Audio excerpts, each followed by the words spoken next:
Itu kurang lebih kita diskusi. Saya berikan waktu terbentang luas untuk kita bisa bertukar pikiran. Saya perkenankan, jika ada yang bertanya langsung silahkan. Jika ada yang ingin tulis pakai kertas, maka silahkan. Saya pun tidak keberatan untuk menjawab dengan kertas. Silakan. Bismillah. Assalamualaikum warahmatullahi wabarakatuh. Salam. Dua pertanyaan Ustadz. Silakan. Pertama terkait Al-Fatihah. Terkait surat Al-Fatihah. Oke. Saya ingin bertanya asbabul nuzulnya, kapan diturunkan, bagaimana ceritanya, itu yang pertama. Ya. Yang kedua, di padang mahsyar nanti. Saya membaca beberapa buku bahwa kehidupan di padang mahsyar nanti itu ada yang mengatakan 30.000 tahun, ada yang mengatakan 50.000 tahun. Bagaimana nasib kita itu? Tadi sempat Ustadz kutip sedikit. Saya ingin mendapatkan penjelasan bagi orang-orang mukmin khususnya yang ada di dunia ini, apalagi di zaman yang penuh fitnah ini, yang amannya bagaimana untuk menghadapi nanti itu. Terima kasih. Assalamualaikum warahmatullahi wabarakatuh. Oke. Pertama, asbabun nuzul, sebab turunnya surah Al-Fatihah. Saya berikan sedikit dulu informasi. Jadi ada dua jenis asbab di dalam fikih Islam. Kalau asbab itu terkait dengan turunnya ayat, sebab, asbab itu sebab. Jadi sebab itu bahasa Arab asalnya, diserap ke bahasa Indonesia menjadi sebab. Sebab turunnya Al-Quran disebut asbabun nuzul. Kalau sebab munculnya hadis disebut asbabul wurud. Maksudnya asbabul wurud namanya. Misal, pernah dengar hadis tentang isbal? Isbal itu pakaian yang melebihi mata kaki.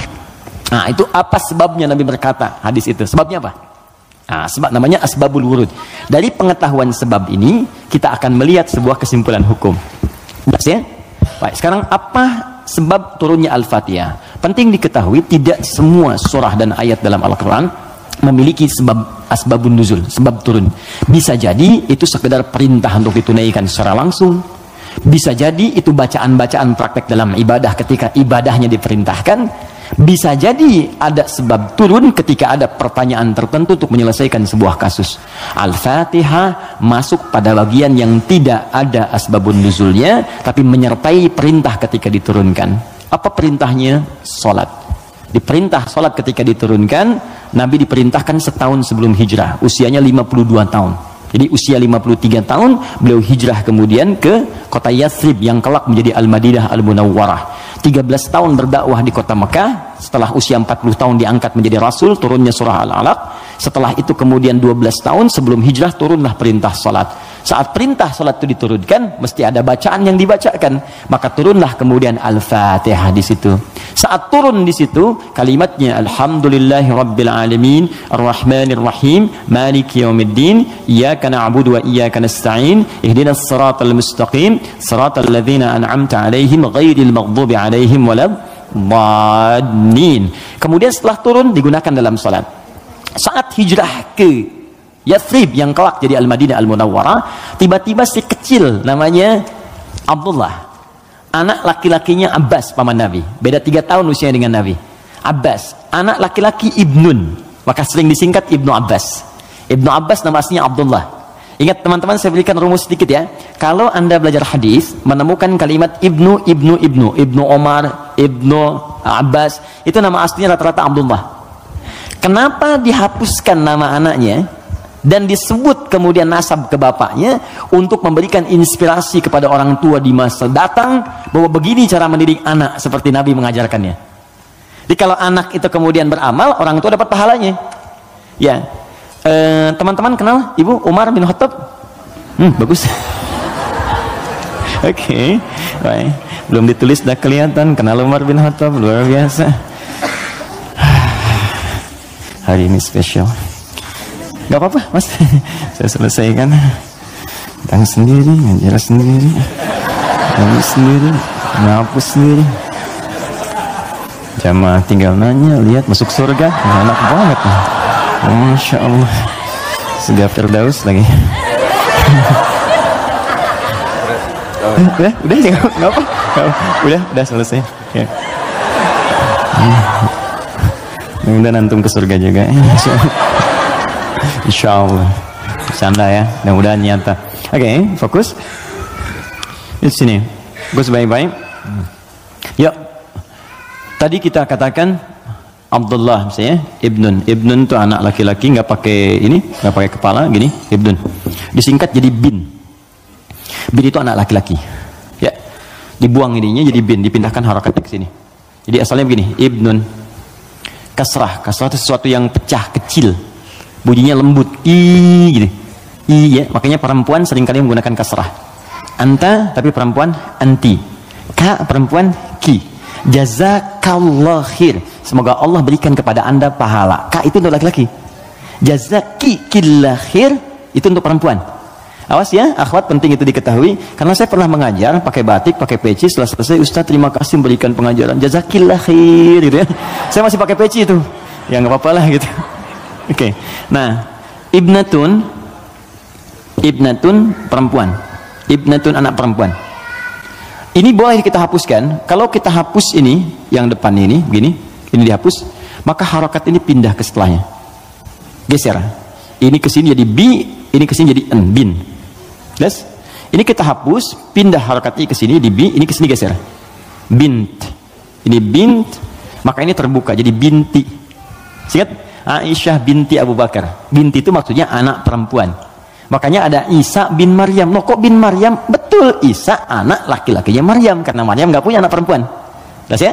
Nah, di ilmu hadis, kalau ada ayah bisa mendidik anak dengan baik, maka nanti sebagai penghargaan bagi orang tuanya, nama anaknya akan dihilangkan, tidak disebutkan, cukup binnya saja nama ayah disebutkan. Umar punya anak namanya Abdullah. Ketika Umar didik dengan baik, saya ini kan pejuang, saya ini bersama Nabi, saya harus punya anak yang jadi ahli fikih supaya meneruskan perjuangan saya. Bapaknya cukupkan di mana-mana Nabi, anaknya nanti meneruskan ilmunya Nabi. Maka didik oleh Umar. Kalau anda ke Madinah, ini Raudhah, ini masjid yang pertama awal-awal, sekarang karpetnya hijau semua. Kemudian di sini pintu Babus Salam, di sini makam Nabi, di sini mimbar. Ini pintu Baqi, di sini bab Jibril, pintu 46, bab Jibril. Nah, di sini ke awali, di sini ada Baqi, di sini rumah istri-istrinya Nabi semua. Di depan pintu Jibril, bab Jibril. Ya, jadi kalau ada Sayyidah Aisyah, kemudian Sayyidah Zainab binti Jahsy, Saudah binti Zam'ah, semua istri Nabi tinggalin di sini, depan ini persis. Kemudian di sini, ini ada Abu Ayyub Al-Ansari, Umar bikin rumah di sini. Bikin satu kamar untuk anaknya Abdullah, dihadapkan langsung ke tempat Nabi. Untuk belajar dari Nabi sebelum datang ke majlis ilmunya. Jadi kalau yang lain nunggu di majlis ilmunya Nabi, kalau anak Umar diajarkan oleh bapaknya sebelum Nabi bahkan ke majlis ilmu, sejak keluar dari rumahnya itu bisa melihat bagaimana Nabi jalan, bagaimana Nabi nengok. Makanya anaknya Umar banyak meriwayatkan hadis dari sejak kecil, meriwayatkan 2.800 hadis. Anaknya Umar. Siapa yang punya wasilahnya? Bapaknya. Untuk menghargai bapaknya ini, Abdullahnya dihilangkan di sini, maka disebut nama bapaknya Ibnu Umar, Ibnu Umar, Ibnu Umar. Seakan pesan kepada orang tua di masa datang, kalau kita ingin mendapatkan kebaikan dari Allah, maka didik anak kita dengan baik, kelak orang tuanya pun akan dikenang. Setiap hadisnya kita bahas satu, bapaknya ikut mendapatkan pahalanya. Itu poinnya. Ya. Nah, tadi Al-Fatihah itu tidak ada asbabun nuzulnya. Kemudian ketika sampai di Madinah, Ibnu Abbas, anaknya Abbas, ini persis sama juga. Abbas itu pengusaha, teman-teman. Pengusaha besar, sebelumnya terjebak dengan riba, dibebaskan oleh Nabi. Tinggalkan riba, kata Nabi, dibebaskan. Dan dahsyatnya ketika ribanya ditinggalkan, awal-awal kan turun tuh, setelah itu naik 2 kali lipat dari sebelumnya. Ribanya hilang, omsetnya naik 2 kali lipat.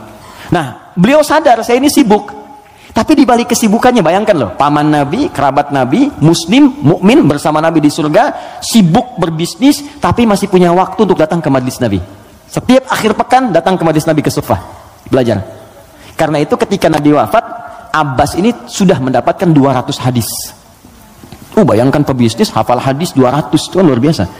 Kalau Quran gampang, hadis itu tak mudah, 200 hadis. Paman Nabi, keluarga Nabi, kerabat Nabi, sibuk bisnis, kaya juga, masih hafal hadis. Antum siapa? Paman Nabi bukan, kerabat Nabi bukan, tetangga Nabi bukan, kan? Sesibuk apa sih sampai untuk baca Quran tuh belum punya waktu? Cita-cita masuk surga lagi, kan? Nah, ini beliau sadar saya ini sibuk nih berdagang. Maka harus ada yang mewarisi ilmu anak saya. Maka anak itu dipetakan. Teman-teman begitulah, cucunya atau anaknya, ayo disiapkan. Ini anak pertama Qurannya, anak kedua hadisnya. Nggak apa-apa, kalaupun kelak jadi arsitek yang hafal Quran. Oke? Pengusaha yang ahli hadis, nggak apa-apa. Banyak. Dulu biasa begitu, Bu. Teman-teman ikhwan, dulu biasa. Antum kalau temukan kitab namanya Bidayatul Mujtahid, kitab bagus perbandingan fikih. Itu kitab fikih tuh, tapi yang nulis dokter bedah. Ibnu Rushd namanya, di barat dikenal dengan Averroes. Itu nulis kitab fikih, itu biasa dulu tuh, biasa saja. Nah, Abbas ini menginvestasikan anaknya, namanya Abdullah juga, untuk belajar ke Madinah Nabi. Jadi setiap bapaknya berangkat titipin. Ketika Nabi wafat, anak ini usia masih 13 tahun. Bapaknya hafal 200 hadis, anaknya hafal 2000 hadis. Dan kalau anak dititipkan di tempat tertentu, maka habit itu akan membentuk dia untuk berperilaku. Tontonan yang dilihat itu jadi karakternya. Kalau dia yang diperlihatkan yang baik-baik, yang keluar baik, diajarkan kata-kata baik, yang keluar baik. Sekarang ada pendekatan bagus, ini share sebentar. Jadi pendekatan Al-Quran sekarang namanya. Ya, saya juga share dengan teman-teman, termasuk di keluarga kami terapkan. Kalau Anda ingin cepat anaknya hafal Quran, maka dia bisa dilatih dan dikondisikan dari sejak awal dengan lingkungan Quran. Misal, lahir dari 0 bulan, ketika lahir itu Anda kondisikan misalnya speaker aktif di rumah. Ya, dalam setiap 1 bulan dia dengar 1 juz. Bacakan aja 1 juz, 1 juz, 1 juz, 1 juz setiap 1 bulan, tapi jangan acak ya, terurut. Misal bulan pertama juz 1, bulan kedua juz 2, pindah terus sampai bulan ke-30, usia dia 30 bulan, dia sudah mendengar 30 juz. Dan anak itu sejak mulai dilahirkan, organ pertama yang berfungsi kata Al-Quran, di kata Al-Quran itu pendengarannya. Al-Quran langsung mengatakan itu pendengarannya. Jadi ketika dia 30 bulan, dia sudah mendengar 30 juz. Itu sepakat dan sudah melalui research di sini, dia hanya butuh 6 bulan untuk menjadi penghafal Quran yang sempurna. Di usia 3 tahun sudah hafal Quran 30 juz. Ini yang diterapkan orang tuanya Fajar. Beliau pengen bacakan sendiri, begitu dikasih ASI, bacain 1 juz, 1 juz, 1 juz. Begitu usia 3 tahun, kalimat pertama yang keluar di lisannya adalah ayat-ayat Quran. Dipanggil Ustadz untuk mengecek, ternyata Allahu Akbar, 4 tahun sudah 30 juz. Terakhir kami ketemu sedang menghafal tafsir. Dan divonis lumpuh otak. Anda bayangkan, lumpuh otak hafal Quran 30 juz. Dan di mana Anda pada saat ini? Ya, kembali ke sini. Dia bertanya, Mas Primus, apa pertanyaannya? Ya Rasulullah, karena dia terbiasa dengan taklim, jadi dunianya masuk. Ya Rasulullah, kenapa Allah nggak turunkan 1 ayat yang bisa membatasi antara surah 1 dengan surah yang lainnya? Karena dulu masih nyambung, Al-Falaq nyambung ke An-Nas, sebelumnya Al-Ikhlas. Jadi orang nggak tahu pembatasnya di mana, walaupun dibacakan oleh Nabi.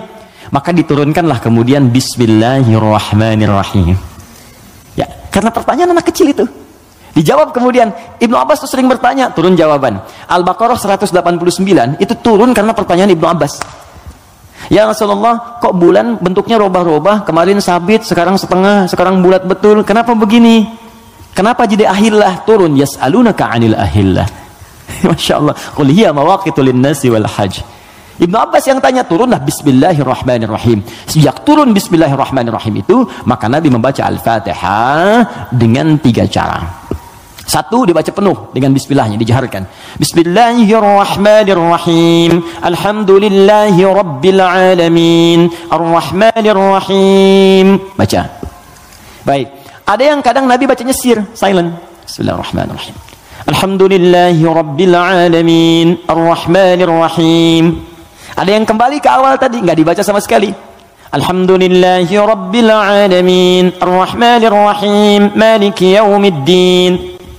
Maka dari sini riwayat tersebar, boleh dibaca. Ada yang keempat, rakaat pertama dibaca jahat kata Abu Hurairah, Bismillahirrahmanirrahim. Yang kedua nggak dibaca sama sekali. Ada 70 hadis jumlahnya. Maka disimpulkan oleh para ulama, cara membaca Al-Fatihah disepakati, dituliskan di mushaf Bismillahirrahmanirrahim. Bismillahnya bisa dibaca dengan 4 cara. Jahar, kencang, sir, silent, tidak dibaca sama sekali, dibaca rakaat pertama, selanjutnya tidak. Semua riwayat tersambung kepada Nabi dan tidak ada kaitan dengan ormas tertentu. Oke? Karena saya pernah tugas di Mekah 2010 menyambut jemaah haji. Begitu datang depan Masjidil Haram, Isya, imamnya Syekh Sudes. Ya, Kan di situ mazhabnya Hambali, jadi disirkan. Bismillahirrahmanirrahim. Alhamdulillahi Rabbil Alamin. Komentar pertama makmum ya, wah iki imamnya Muhammadiyah tuh, tunggu Muhammadiyah cabang Masjidil Haram Anda bayar. Ketuanya saya Sudes. Jadi nggak ada hubungan baik NU Muhammadiyah atau yang kita berkomunikasi baik ya, kemudian saling bangun hubungan baik, tapi paham ilmunya. Jadi kesimpulannya tidak ada asbabun nuzul untuk Al-Fatihah, tapi hanya terkait untuk kebutuhan dalam menunaikan ibadah. Tapi kemuliaan fadilahnya diungkapkan kemudian oleh Nabi, dipraktikkan dalam kehidupan dan dirangkum oleh para ulama dalam kitab tafsir. Sampai sini bisa dipahami? Baik, suasana mahsyar. Pertama jawabannya wallahu taala a'lam bis-shawab, karena memang kita belum ke sana. Karena wallahu a'lam itu Allah yang tahu. Maka kita tanyakan kepada Allah, Allah turunkanlah kemudian paparan dalam ayat-ayat Al-Qur'an. Baik. Tentang suasana itu diturunkan satu surah. Surah ke-75. Surah Al-Qiyamah. Persiapannya diturunkan surah Al-Waqi'ah, surah ke-56. Waktu terjadinya diturunkan surah ke-31 ayat 34. Tentang kiamatnya, peristiwanya, persiapannya. Waktunya tidak diketahui.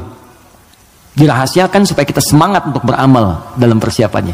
Makanya kalau Nabi ditanya kapan kiamat, Nabi balik tanya persiapan kamu apa? Ya. Jawaban Nabi, jangan sibuk pikirkan kiamat, sibuk pikirkan amalan dirimu untuk ke situ. Karena kiamat pun dirahasiakan oleh Allah supaya kita semangat untuk beribadah menyambut itu. Dan nggak akan ada umat Nabi Muhammad kemudian hidup saat kiamat, nggak ada. Semua akan diwafatkan yang soleh-soleh. Nggak akan mengalami itu. Nggak akan mengalami. Semua wafat. Maka turun Quran surah ke-31 ayat 34. Innallaha indahu ilmus sa'ah. Sungguh hanya milik Allah pengetahuan tentang waktu tepatnya terjadi kiamat. Tuh diksi Al-Quran tuh indah sekali. Kiamat tuh kan di Quran banyak. Malik yaumuddin kiamat. La uqsimu bil yaumil qiyamah yaumul qiyamah. Yaumul ba'ts hari kebangkitan. Tapi ketika menunjuk waktu pakai sa'ah. Innallaha indahu ilmus sa'ah. Sa'ah itu kalau sekarang jam. Di jam itu ada menitnya? Ada detiknya? Ada. Bahkan sampai ke menit detiknya hanya Allah yang tahu. Di sini ada 5 hak prerogatif Allah. 5 yang tidak diketahui oleh siapapun, bahkan even itu malaikat. Makanya di hadis Muslim nomor hadis ke-8, malaikat bertanya pada Nabi, mata sa'ah, kapan terjadi kiamat? Kata Nabi, mal mas'ulu anha bi'a'lama minas sa'il. Yang ditanya tidak lebih tahu daripada yang bertanya. Anda kan yang dekat dengan Allah, Anda yang tahu. Nah ini ingin menegaskan bahkan saya pun malaikat yang paling dekat dengan Allah nggak tahu kapan terjadinya. Apalagi dukun yang kemudian tiba-tiba ada di bumi. Ya? Ahli langit pun nggak tahu masa ahli bumi kemudian tiba-tiba bisa menerawang. Ya, makanya kalau ada yang mengatakan kiamat akan terjadi tanggal sekian, bulan sekian, tahun sekian, udah abaikan aja. Ya, itu paling gampang, sudah jauhi. Saya di Garut dulu tahun 99, itu menjelang tanggal 9, bulan 9, tahun 99, tersebar isu akan terjadi kiamat. Sebagian ada yang sepi tuh, sepi di pasar Garut tuh, Tarogong sepi apa. Saya bilang kenapa nggak pada beraktivitas? Isu kiamat menyebar, tiba-tiba nggak terjadi, diundur katanya ke tahun 2012. Terjadi pengunduran kiamat, Anda bayangkan. Jadi itu poinnya. Jadi kalau waktu jangan ditanya kapan terjadi. Yang penting untuk diketahui adalah persiapan kita apa. Dan paling dahsyat adalah jika terjadi perbuatan-perbuatan yang dengan perbuatan itu tanda-tanda kemudian kiamat itu semakin menuju dekat. Tapi dekat dalam pandangan Allah dengan kita berbeda. 1 hari bagi Allah hitungannya hari, bagi kita kan 1000 tahun. Ya kan? Bagi Allah dekat nih. Iqtarabatis sa'atu wa ansyaqqal qamar. Bulan telah terbelah, kiamat semakin dekat. Kiamat semakin dekat itu bukan saat Bang Deddy bikin sinetron. 15 abad yang lalu itu turun ayat, kiamat sudah dekat. Itu kalimat Quran. Kiamat sudah dekat 15 abad yang lalu. Cuman sudah 15 abad belum kejadian. Karena bagi Allah tuh gampang, tinggal 10 hari lagi, tinggal 7 hari lagi. Cuman sehari itu kan ribuan tahun. Jelas ya? Maka jangan dipikirkan waktunya. Tapi Nabi kemudian ditanya oleh malaikat, ma amaratuha, apa tanda-tandanya?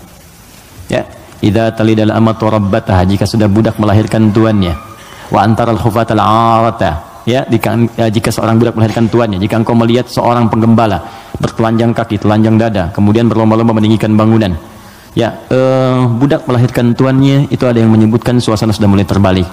Halal dianggap haram, haram dianggap halal, yang benar jadi salah, yang salah jadi benar, yang benar dibikin disertasi, dibikin tulisan ilmiah, ya, tiba-tiba dikalahkan oleh yang salah, kan? Yang salah kemudian menyebar, jadi dianggap biasa. Jika sudah maksiat tingkat yang tinggi dianggap biasa, bukan yang rendah. Zina, Itu min sab'il mubiqat, 7 yang menyebabkan kehancuran. Dosanya besar. Zina itu seperti pembunuhan, dosa besar. Makanya kalau ada yang menghalalkan dosa besar, dianggap murtad, keluar dari Islam. Dan dia harus bertaubat. Harus bertaubat. Makanya kita dorong dengan doa, diarahkan lagi. Kan mungkin karena ketidaktahuannya. Kan? Itu cara berpikirnya demikian. Saya tidak mengajarkan mencela. Saya menjauhi itu. Ya, kita ajarkan dengan perasaan baik, kita doakan, kita ajarin lagi. Sepanjang dia masih hidup. Jadi kalau ada teman-teman yang diajak oleh orang lain terpengaruhi, kita sepanjang kita hidup, supaya kita saat ditanya oleh Allah, ringan jawaban kita itu aja.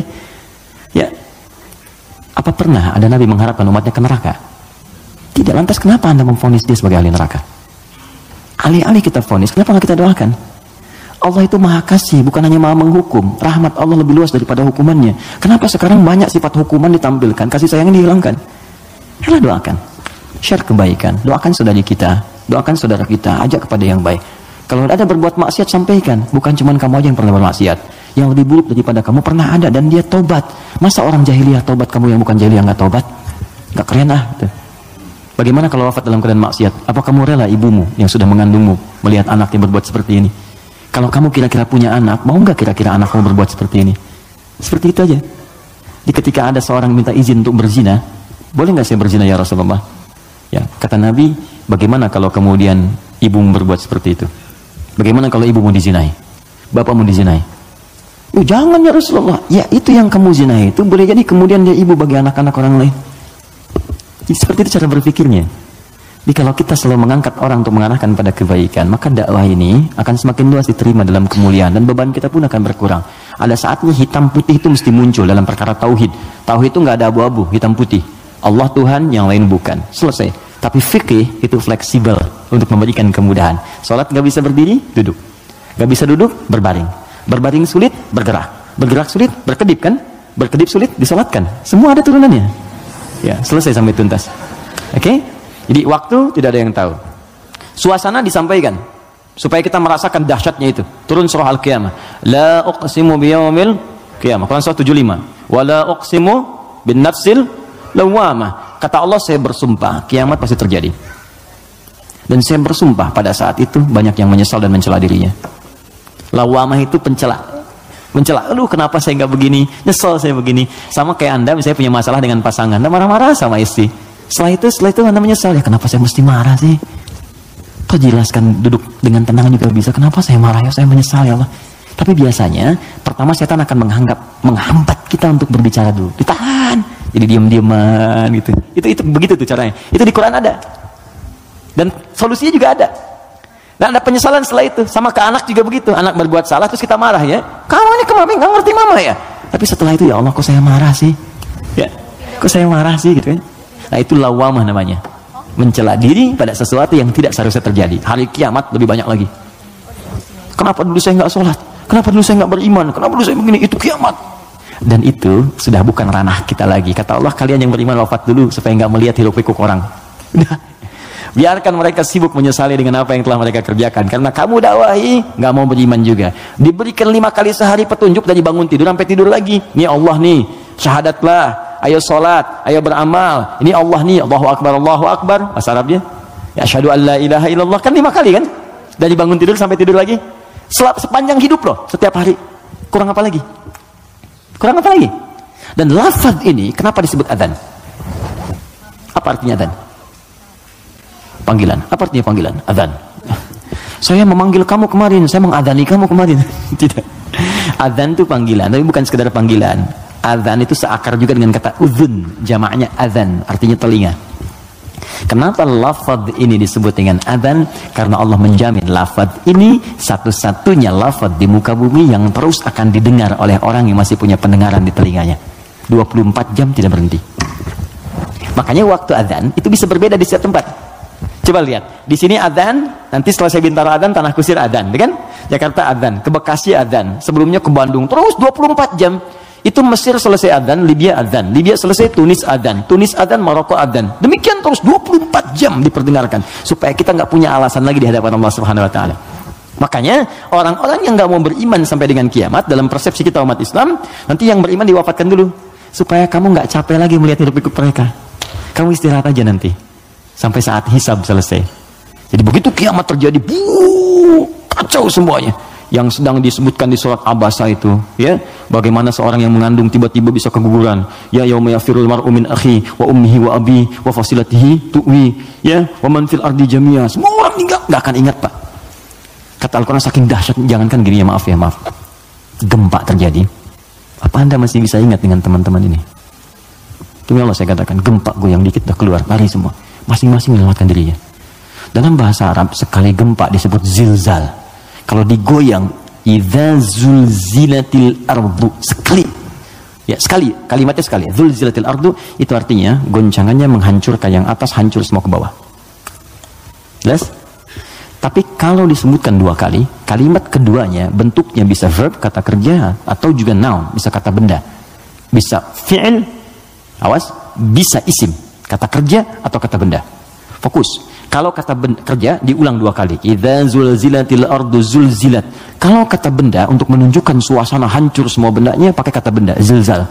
Idza zulzilatil ardu zilzalaha. Kalau disebutkan 2 kali itu bukan yang atas hancur ke bawah, tapi yang di bawah naik semua ke atas. Push. Kata Allah, kalau semua orang sudah nggak peduli dan menganggap biasa gempa-gempa dengan skala-skala tinggi yang menghancurkan yang atas hancur ke bawah, sudah nggak peduli, dianggap biasa. Udah jadi berita aja, gempa Ambon sekian, gempa Palu sekian, gempa Aceh sekian, gempa, sudah biasa. Nanti saya akan datangkan gempa yang tidak biasa, yang membuat semua orang baru merasakan apa yang terjadi. Saya naikkan semua yang dibawa ke atas. Wa akhrajatil ardu athqalaha. Baru orang berkata, wa qala al insanu ma laha. Ini ada apa ya? Ada apa ya? Anda ini dikasih gempa biasa aja, yang biasa, itu semua keluar, lari. Bursa efek keluar, yang di pegawai ini keluar, pekerjaan kantor ini keluar semua karena ketakutan. Nanti mau lari kemana? Karena yang di bawah ini diangkat ke atas semua. Saat itu kita sudah nggak ada. Karena orang beriman oleh Allah tuh diistirahatkan. Istirahat dulu aja, biar hancur semua dulu, baru dibangunkan lagi, muncul lagi. Itu di surah Qiyamah. Al-Qiyamah, suasananya di Abasa ada. Terus cara berbekalnya, bukalah kemudian surah Al-Waqi'ah. Makanya sering kita diminta baca Al-Waqi'ah. Kan berurut tuh, 55, 56, 57 kan? 55 apa? Ar-Rahman, kan? Nah, jangan dibaca saat pernikahan aja, ya. Saat lamaran baca Ar-Rahman. Sekarang tuh keren, tapi saya senang bagus-bagus sekarang pakai Al-Quran, ya. Sampai ada seorang kiai kedatangan 3 orang, ya, untuk melamar putrinya, cantik, bagus, soleha. 3 orang datang melamar, pertanyaan pertama Quran. Anda siapa namanya? Saya Anas, Pak. Bagus, baca surat Anas. Ya bagus katanya. Yang kedua siapa namanya? Saya Torik, Pak. Ya, baca At-Torik. Baca bagus ya. Yang kedua belum disuruh udah pucat tuh. Adik siapa namanya? Saya Imran, Pak. Tapi dia pintar. Tapi panggilan sehari-hari kulhu, Pak. Ya Allah, udah sini. Oke, jelas ya Mas Bim ya? Oke, jadi baca surat Al-Waqi'ah untuk berbekal. Wa ashabul yamini wa ashabul yamin. Yang pegang tangan di tangan kanannya saat kiamat itu enak banget, tinggal menikmati surganya. Ada yang pertamanya sabiqun as-sabiqun, yang duluan masuk surga. Tapi mereka golongan sedikit. Jangan diratapi ya sedikit saya nggak masuk. Bukan, masuklah ke dalam golongan sedikit itu. Nanti ditafsir di ayat lain, bagaimana cara masuk ke dalam golongan itu, ditafsir di An-Nisa, Quran surah keempat ayat 69, paling kanan pertengahan. Wa may yuti'illaha wa rasul, siapa yang mau taat kepada Allah dan Rasulnya, fa ulaika ma'al ladzina an'amallahu 'alaihim, maka mereka akan disertakan dengan golongan sedikit, 4 spesifik, 4 golongan saja. Minan nabiyyina, dengan semua nabi. Jadi ada orang yang tinggal di surga sekomplek dengan semua nabi. Dari Nabi Adam sampai Nabi Muhammad SAW. Enak tuh. Kamu tinggal di mana, akhi? Surga biasa. Tangganya siapa? Ya, depan saya Nabi Ibrahim. Masya Allah. Belakang saya Nabi Musa. Samping kiri saya tuh ganteng-ganteng Nabi. Dulu kan ente nonton ganteng-ganteng serigala. Ganteng-ganteng Nabi. Nabi Yusuf. Kanan saya Nabi Muhammad SAW. Nah, itu yang bisa menyatu dengan itu 3 golongan.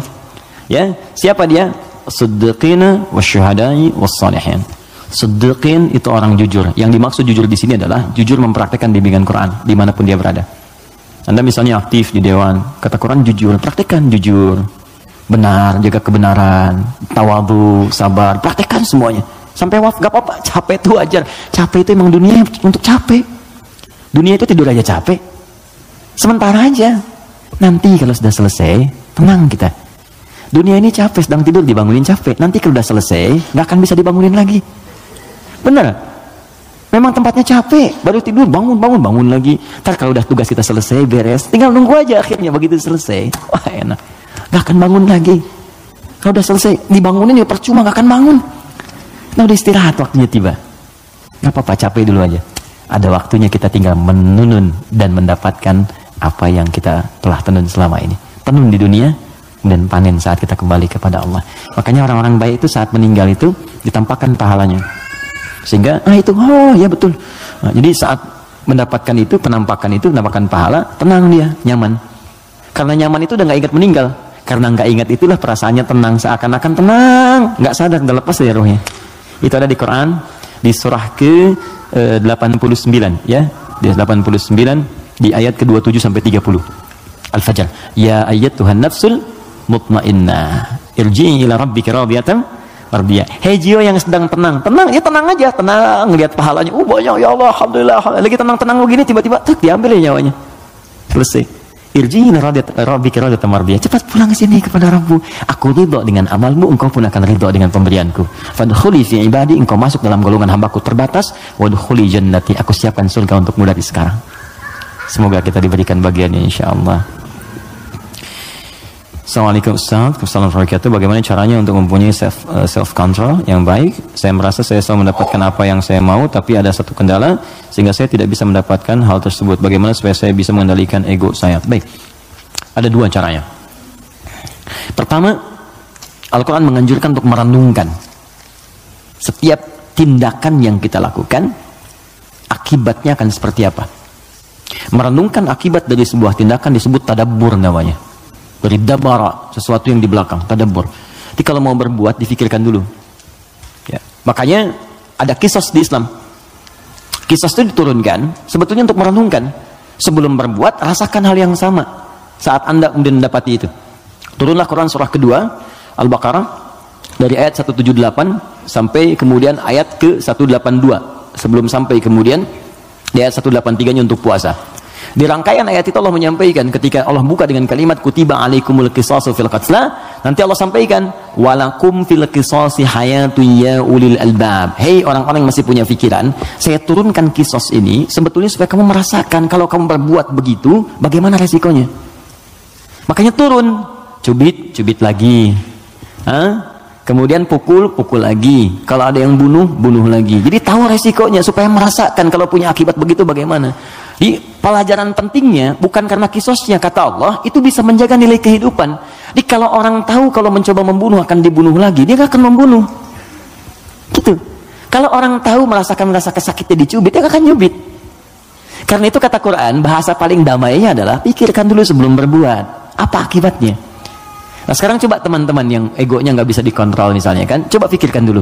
Kalau kira-kira orang lain menerima perlakuan seperti yang Anda lakukan sekarang, bagaimana rasanya? Anda diperlakukan begitu seperti apa? Istri mau marah sama suami mau marah sama istri, sebelum marah pikirkan dulu, kira-kira kalau saya marah, bagaimana perasaannya? Kalau saya dimarahi, bagaimana rasanya? Itu yang pertama. Kalau itu belum bisa meredakan sedikit, karena memang setan menguasai, maka Nabi berikan jalan. Pertama, fasta'idz billahi minasyaitonir rajim. Istighfar dulu. Minta kepada Allah supaya dijauhkan dari setan.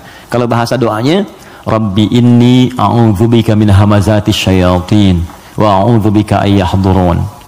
Kalau bahasa kitanya, saya nggak hafal Ustaz bahasa Arabnya, boleh pakai bahasa Indonesia. Ya Allah, mohon lindungi aku dari pengaruh setan sekarang ya Allah. Jangan sampai dia hadir menguasai jiwaku. Ya, kalau belum reda, sedang berdiri, duduk kata Nabi. Duduk belum selesai, berbaring sebentar, pikirkan dulu. Belum tenang, wudu, karena api hanya bisa dipadamkan dengan air. Pelan-pelan. Yang terakhir, kalau belum mempan juga, perhatikan bahasanya, indah sekali. Bagaimana kalau saat Anda sedang tidak bisa mengontrol ego itu, lalu Anda berbuat maksiat, Anda wafat. Itu aja. Itu rumus di Quran surah ke-67 ayat yang kedua. Walladzi khalaqal mauta wal hayata liyabluwakum ayyukum ahsanu amala. Dialah Allah yang menciptakan kehidupan dan kematian supaya menguji yang masih hidup supaya banyak berbuat baik. Artinya kalau sedang berbuat maksiat, pengertian terbaliknya, coba pikirkan Anda akan wafat. Apa enggak enak dicatat di catatan malaikat maut kan? Ya, begitu dicatat meninggal dalam keadaan marah-marah. Enggak enak banget. Terus dibuka lagi di hari kiamat semua orang lihat. Kan enggak enak. ke pengajian tiap pekan, ngaji, sholat, azan lagi, meninggal dalam keadaan marah-marah gitu. Kan gak enak banget, dibuka semuanya. Makanya bertobat dari sekarang, sensor. Ya teman-teman kan ada adegan yang nggak baik kan disensor, ya kan? Dubbing, suara yang kurang jelas dubbing. Ya, sekarang itu kata-kata maksiat kita sensor dari sekarang, mumpung belum meninggal, supaya filmnya nggak dibuka di hari kiamat. Ya saat hisab kan dibuka semua. May ya'mal mithqala dzarratin khairan yarah, wa may ya'mal mithqala dzarratin syarran yarah. Yang sedikit pun baik akan ditampakkan, yang jelek akan diperlihatkan. Maka yang buruk-buruk kita hilangkan dari sekarang. Wallahu taala a'lam bissawab. Saya ingin bertanya, saya ingin jawab. Jika saya datang sholat berjamaah telat, Ustadz, jika saya datang sholat berjamaah telat, pertanyaan saya, kenapa Anda telat? Orang lain bisa tepat, Anda telat, kenapa? Ayo ya, kita coba sesuaikan. Saat imam sudah mulai bacaan sholat, oke? Satu, ada 3 pertanyaan. Bila imam akan segera ruku, apakah saya boleh baca doa iftitah dulu, lanjut al-fatihah? Gini, ruku itu saya pernah jelaskan, itu seakar dengan kata rakaat, berasal dari kata ruku. Artinya kalau imam sudah mendapatkan ruku ya, Allahu Akbar ruku, lalu Anda ikut ruku. Nah kalau Anda sudah ikut ruku itu artinya Anda dapat 1 rakaat, paham ya? Dapat 1 rakaat. Nah sekarang persoalannya adalah ketika imamnya masih berdiri, terus tahu akan ruku dari bacaan jahar kelihatannya, ya. Walam yakul lahu kufuwan ahad, mau ruku nih, Anda datang takbir Allahu Akbar. Apa yang harus saya lakukan Ustaz? Kalau masih sempat baca Al-Fatihah 3 ayat saja. Bismillah, Alhamdulillah, Ar-Rahmanir-Rahim. Langsung ke Al-Fatihah. Lewati iftitahnya. Langsung. Bismillahirrahmanirrahim, Alhamdulillah Rabbil Alamin, Ar-Rahmanir-Rahim. Langsung takbir, lagi kemudian ruku, ikuti imam. Itu sah. Kenapa? Karena ukuran surah dalam Al-Quran yang paling pendek itu 3 ayat. Al-Kautsar. Inna a'tainakal kautsar fasalli rabbika inna syani'aka huwal abtar. Mengambil ukuran terpendek. Jadi kalau kita bacakan 3 ayat di Al-Fatihah ini sudah cukup, langsung ruku. Tapi kalau imamnya ruku, Anda datang, maka itu sudah selesai. Maka Anda langsung takbir, Allahu Akbar, langsung ruku. Contoh, boleh? Depan. Bismillah. Silahkan di sini menghadap ke sebelah sini saja ya, biar netral sedikit. Sebelah sana. Ruku, Mas Dimas, mohon izin. Ini ruku ya. Nah, saat ruku ini, mohon izin, boleh? Ya, antum, bukan yang belakang. Bismillah. Jangan begini, sedang ruku. Imam, maju sedikit Mas. Mohon izin luruskan ya dengan meja ke sini. Nah, ini datang terlambat misalnya kan? Mas Buk, kenapa terlambat? Yang lain kan bisa pas gitu, Anda harus terlambat. Jangan diulang lagi ya. Nggak baik seperti itu ya. Sini. Oke, ini sudah ruku, fokus, ini datang, maka cukup takbir Allahu Akbar. Oke, langsung ruku, Allahu Akbar, ikut ruku ya, dan nggak usah baca Al-Fatihah lagi, langsung ruku. Baik, cukup, mohon izin, maaf. Nah ini dalilnya ini hadis Nabi sallallahu alaihi wasallam, innama ju'ilal imamu liyutamma bihi, sungguh imam dijadikan untuk diikuti, faqira'atul imam qira'atul ma'mum. Kalau Anda nggak bisa menjangkau bacaan imam karena imam sudah masuk ke rakaatnya berikutnya ruku, maka bacaan imam sudah mewakili makmumnya. Jelas? Tapi jangan sengaja menunggu imam ruku. Belum ruku, masih panjang, tenang aja, minum udah begitu ruku. Allahu Akbar, lumayan. Nah ini nggak tepat ya, silakan. Syukran, makasih, mohon maaf ya. Paham ya? Nah, ini bagian pertama. Jadi itu 1, oke, 2. Atau saya langsung baca Al-Fatihah dan mengikuti imam ruku, sudah selesai saya jawab. Bila saya baca Al-Fatihah menyebabkan saya tertinggal ruku, apakah saya tidak usah membaca dan langsung mengikuti imam ruku? Bila seperti itu, apakah saya harus menambah rakaat di akhir karena saya baca Al-Fatihah? Karena ada yang bilang kalau berjamaah Al-Fatihah ditanggung imam. Oke, saya sudah jelaskan semua ya. Ya, pertanyaannya sudah selesai, sudah saya jelaskan keseluruhannya. Ada yang lain? Baik. Assalamualaikum Ustaz. Waalaikumsalam warahmatullahi wabarakatuh. Ini belum saya baca. Jika kita berobat ke tempat semacam Pak Haji, mungkin Anda, bukan kita. Saya tidak ikut. Oke. Jika Anda berobat ke tempat semacam Pak Haji yang orang sebut, lalu Anda dikasih obatnya, air minum, dan doakan, apakah itu masuk syirik atau bagaimana Ustaz? Mohon pencerahannya. Tergantung.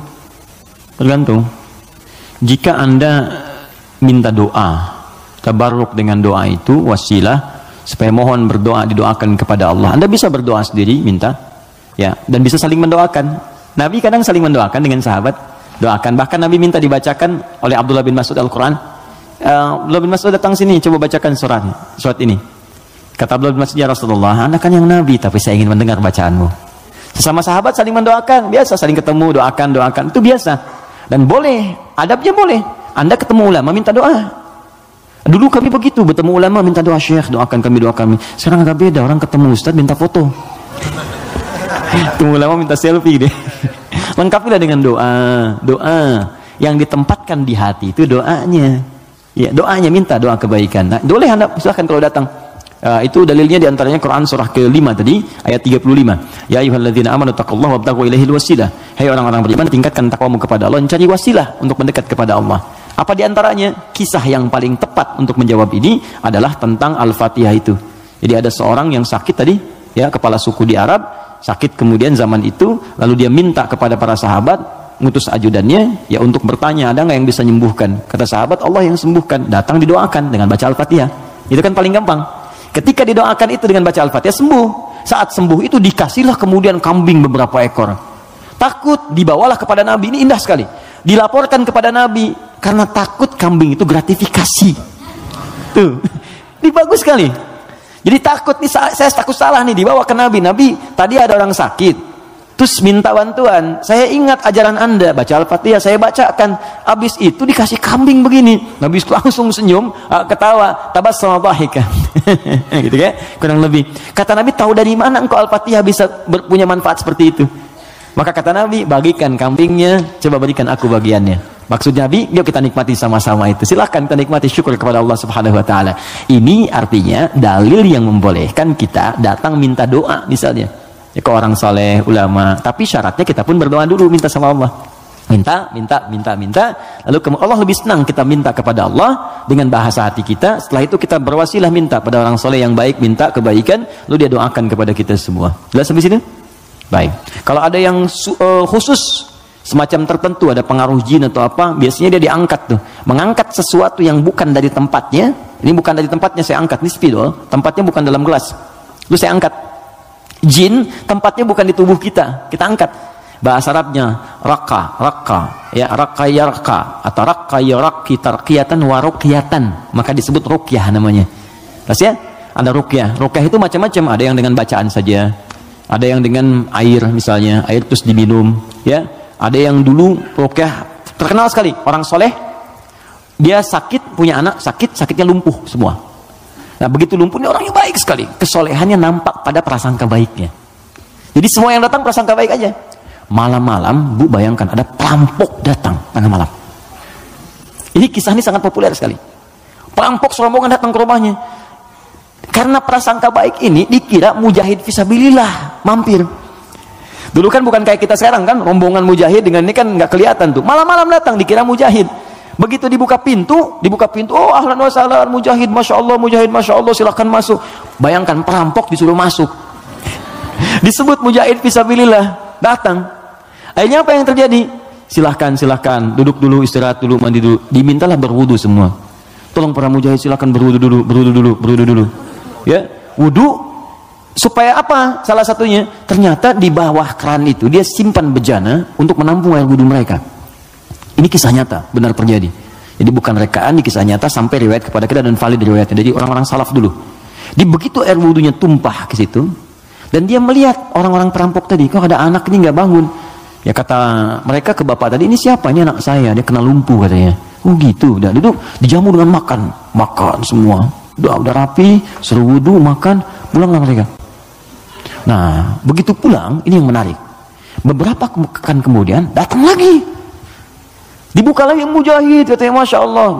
Yang buka siapa? Yang buka anak yang lumpuh tadi. Buka langsung, kaget loh. Kemarin kan lumpuh dia, sekarang bisa buka katanya kan.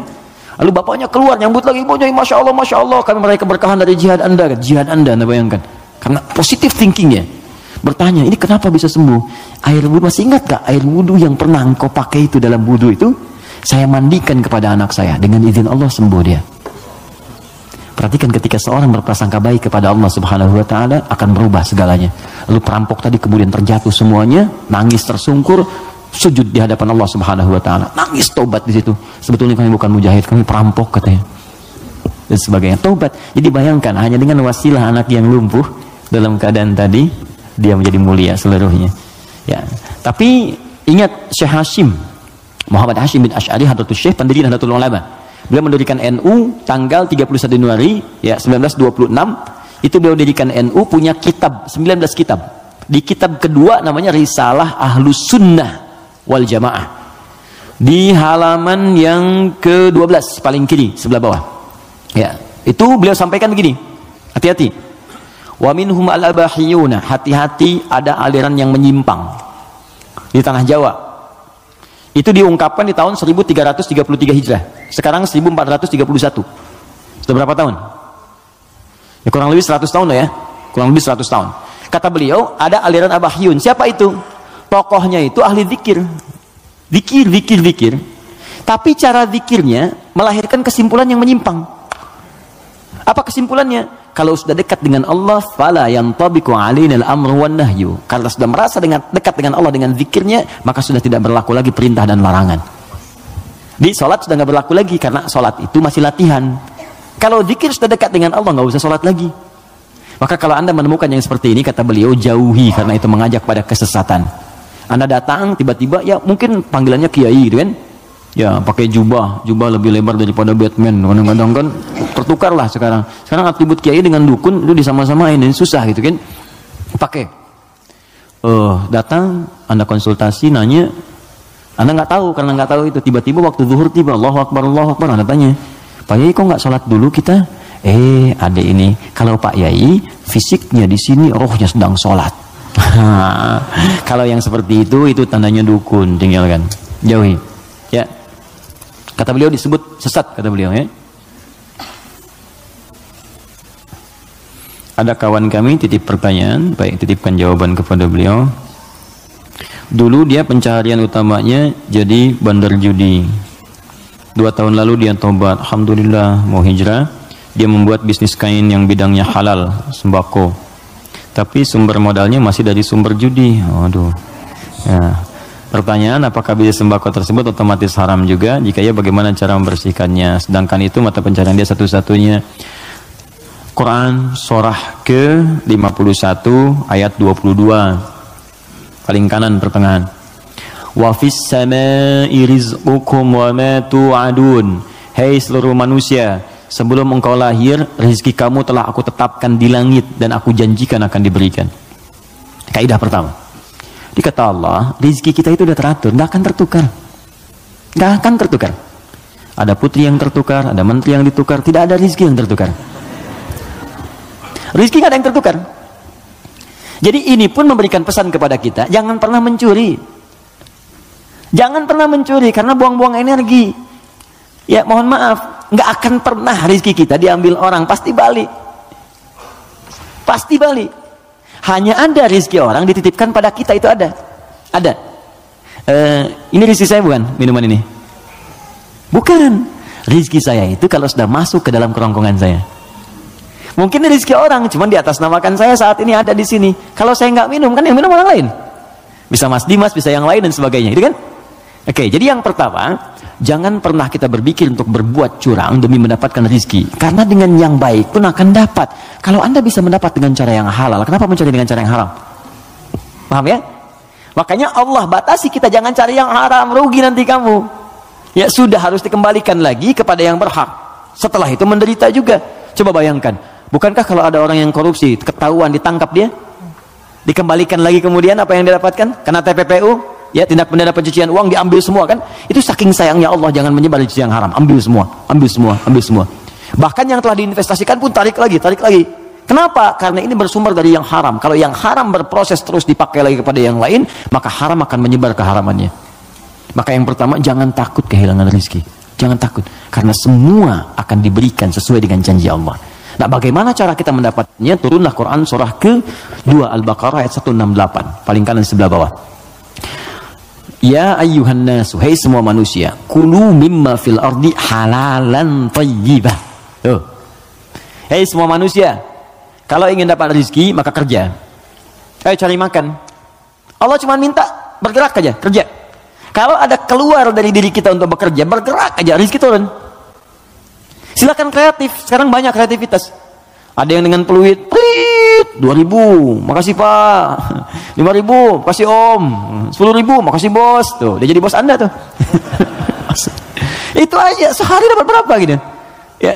Jadi kalau bergerak sedikit aja, bergerak tuh dapat. Tapi ingat kata Allah, halalan thayyibah. Ambil dengan cara yang halal.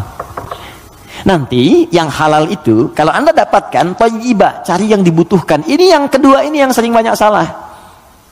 Di banyak orang mendapat dengan cara yang halal, tapi thayyibat yang dipraktikkan. Thayyibah itu artinya keluarkan ya rizki yang kita dapatkan itu, kemudian beli yang kita butuhkan, yang bermanfaat untuk kita. Di pola konsumtif itu kata Al-Quran, kalau mau benar-benar yang dibutuhkan bukan yang diinginkan. Gak setiap yang diinginkan itu mesti didapatkan, beban hidupnya tinggi nanti. Ya ini kalau haus butuh apa? Minum. Jadi minuman yang ada kan kita bisa minum. Jadi kadang karena orang selalu menginginkan yang tidak ada, jadi berat tantangannya. Karena rumus fisika juga begitu. F1 sama dengan F2, gaya gerak sama dengan gaya dorong. Apa yang kita dapatkan itu yang keluar. 5.000 cukup untuk beli teh manis, kan 20.000 buah naga, kan? Nah tapi ingat, kalau Anda punya 5.000 tapi pengen yang 20.000, maka rumusnya berubah jadi hukum Pascal. F berbanding lurus dengan P, gaya berbanding lurus dengan tekanan. Semakin banyak gaya, semakin tertekan hidupnya. Poinnya, kalau gaya Anda begitu ya susah hidupnya. Makanya Quran katakan gaya itu disesuaikan dengan pendapatan. Apa yang didapatkan, cari yang dibutuhkan. Gak semua yang pengen mesti dibeli. Si goreng kebun sirih yuk jam 11. Anda tinggal misalnya di Bekasi, pengen ke si goreng kebun sirih, paksain padahal yang keliling banyak gitu kan. Kejar sampai ke sana macet-macetan. Nikmati aja, entah kita nikmati di sana, nyampe sana tutup. Gak dapat apa-apa. Paham ya? Nah, jadi itu poinnya. Jadi berusaha dengan cara yang halal, Allah kirimkan rezekinya. Apalagi Anda orang beriman. Kalau orang beriman, apalagi tadi hijrah, sudah tobat, itu seketika Allah jamin. Pindah surahnya, pindah ayatnya ke ayat 172. Quran surah kedua, ayat 172. Perhatikan ayatnya. Ya ayyuhalladzina amanu. Kita 13 menit menuju zuhur. Hai orang-orang yang telah punya iman. Kulu min thayyibati. Jangan pernah pikirkan yang haram. Ingat ya? Lihat sini. Kata Allah, jangan pernah pikirkan yang haram. Kalau Anda nggak pernah pikirkan yang haram, maka saya akan kirimkan ma razaqnakum. Kami yang kirimkan rizkimu, bukan engkau yang sulit untuk mendapatinya. Dia orang beriman tuh kalau nggak pernah pikir yang haram, Allah cepat datangkan. Datang. Nanti berkahnya ditambah. Kalau berkah sudah tambah, dapat 100.000 pun sebulan cukup. Saya pernah ke Telas namanya. Telas tuh habis, di Google aja nggak ada. Anak saya yang kecil pengen gembala kambing, jadi dia dengar kisah Rasulullah menggembala kambing, pengen kambing, kita bawa ke sana. Di situ Pak Ibu, ada penggembala yang sebulan itu cuma dapat 100.000. Tapi Allahu Akbar, saya berapa kali datang, lihat, merenung, netes air mata. Itu setiap datang, Pak, yang nggak ada tuh ada gitu. Musim buah ada buah, ikan dikeluarin semua, jamu kita. Terus saya tanya, di mana kambingnya? Di belakang katanya. Saya lihat kan, wah begitu dilihat bersih, putih, bersih, dirawat bersih. Tapi yang heran, itu mulutnya ditutup pakai potongan aqua.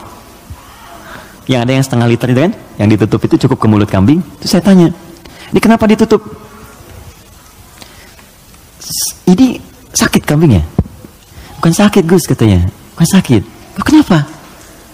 Ini kambing baru kami bawa dari tempat kami beli, kami tutup di sana mulut kambing itu dengan potongan aqua supaya di jalan dia tidak memakan yang bukan haknya.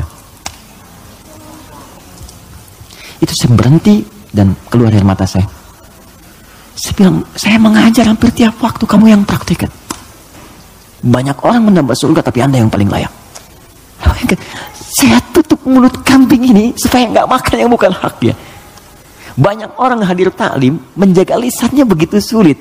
Dia jarang taklim, kambingnya pun ditutup mulutnya. Untuk tidak makan yang haram.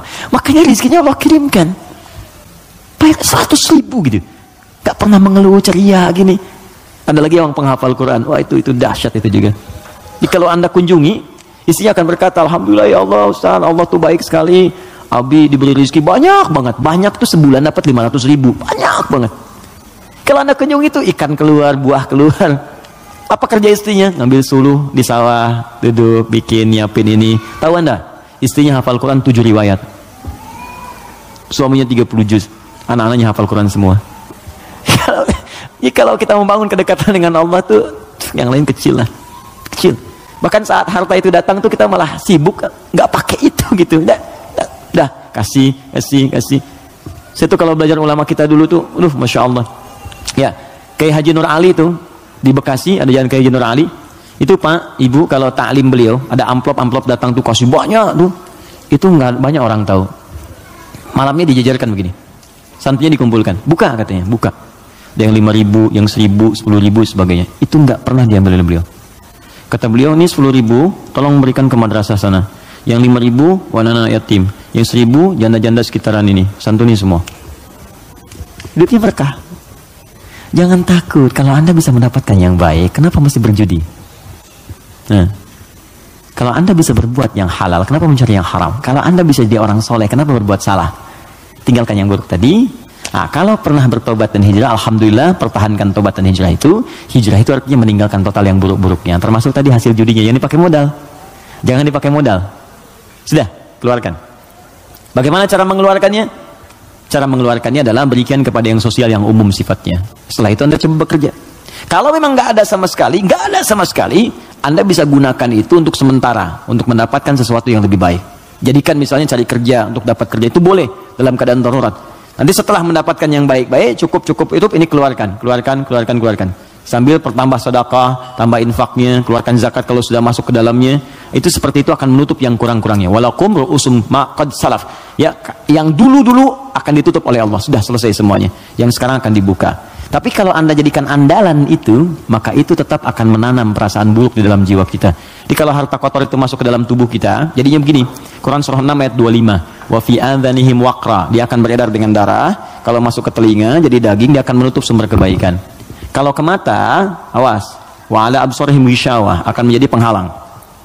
Nanti kalau masuk ke dalam tubuh kita, fi qulubihim marad, ada penyakit, maka lengkaplah khatamallahu ala qulubihim wa ala sam'ihim wa ala absarihim ghishawah. Kalau dimakan oleh keluarga, maka jadi bara neraka nantinya.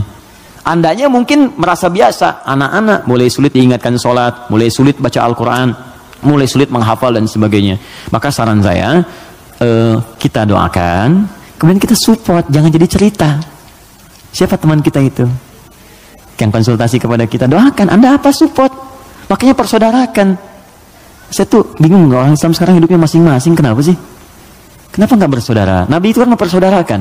Khazraj dengan Aus. Ini saya pengen juga kajian musyawarah, teman-teman cobalah mengenal satu dengan yang lainnya, terus saling support. Anda punya program apa? Support. Bisnis apa? Endorsin, barangin. Itu kenikmatannya itu terasa. Jangan takut rezeki Anda diambil, nggak akan tertukar. Nggak akan tertukar. Jadi semuanya akan mendapatkan bagiannya masing-masing, nggak usah takut. Nggak usah takut. Ya, ustadz-ustadz juga demikian tuh. Jalan, saling bagi, mengajar, melengkapi dan sebagainya. Itu saya sarankan seperti itu. Jadi yang bertanya ini kalau ada kesulitan kita respon. Mungkin dititipkan kepada kita, mungkin kita bisa memberikan solusi. Jelas ya? Sekira itu kita ada 7 menit sekira. Saya jawab yang terakhir ini. Setelah itu kita berdoa dan siap-siap menunaikan sholat berjamaah insyaallah. Bismillah, assalamualaikum warahmatullahi wabarakatuh. Assalamualaikum. Jazakallah khair atas kesempatannya. Allah semoga Allah muliakan Anda. Ketika saya masih tinggal di Oman, guru ustadz, anak saya yang laki-laki berasal dari Ghana, menerangkan bahwa iftitah itu bagian dari kunci dari salat yang akan dimulai. Maka menurut ustadz tersebut salat iftitah, surat iftitah, oke, dibaca sebelum takbir. Beliau mazhab ibadi. Oh, pertanyaan apa yang harus dilakukan anak saya, teman-teman yang diajak salat berjamaah ketika ustadznya baca iftitah dahulu sebelum takbir? Tidak ya. Ibadi itu termasuk yang tidak diakui. Saya sudah pernah ke Oman dan saya tahu mazhab di sana apa saja. Ibadi ada, Sunni ada, Syiah juga ada. Di pertengahan yang punya Masjid Biru itu saya sudah pernah kunjungan ke sana. Jadi ibadi termasuk diantara paham yang tidak diakui, ya, tidak diakui dalam sistem mazhab fikih dalam Islam kekinian yang mainstream. Ya, karena itu menurut saya kembalikan kepada yang Sunni yang sudah diajarkan kepada kita semua. Nah, sumbernya bukan karena ibadi, Sunni atau yang lain, sumbernya itu petunjuk dari Nabi. Hadisnya bagaimana? Ayatnya bagaimana? Buka Quran surah kedua Al-Baqarah Ayat yang ke-43, wa aqimus shalah, tunaikan oleh kalian salat. Bagaimana menunaikannya? Maka diikuti dengan mengikuti petunjuk Nabi. Maka turunlah Quran, kemudian surah ke-3 ayat 31, paling kiri sebelah atas. Qul in kuntum tuhibbunallaha fattabi'uni. Kata Allah, kalau kalian cintai aku, ikuti bagaimana Nabi mengajarkan. Nah, seperti apa Nabi mengajarkan salat? Karena kalau nggak diajarkan, kita nggak bisa meniru. Maka buka hadis Muslim nomor hadis 397, buka Al-Bukhari nomor hadis 711. Dari kisah siapa? Sahabat Abu Hurairah. Siapa yang menunjukkan? Khalid bin Rafi' Az-Zuraiqi. Bagaimana bunyinya dari Nabi? Bunyinya kurang lebih begini. Ya, idza qumta ilas shalah, kalau kamu pengen sempurna salatnya, asbighul wudu, sempurnakan wudu. Wudu sempurna.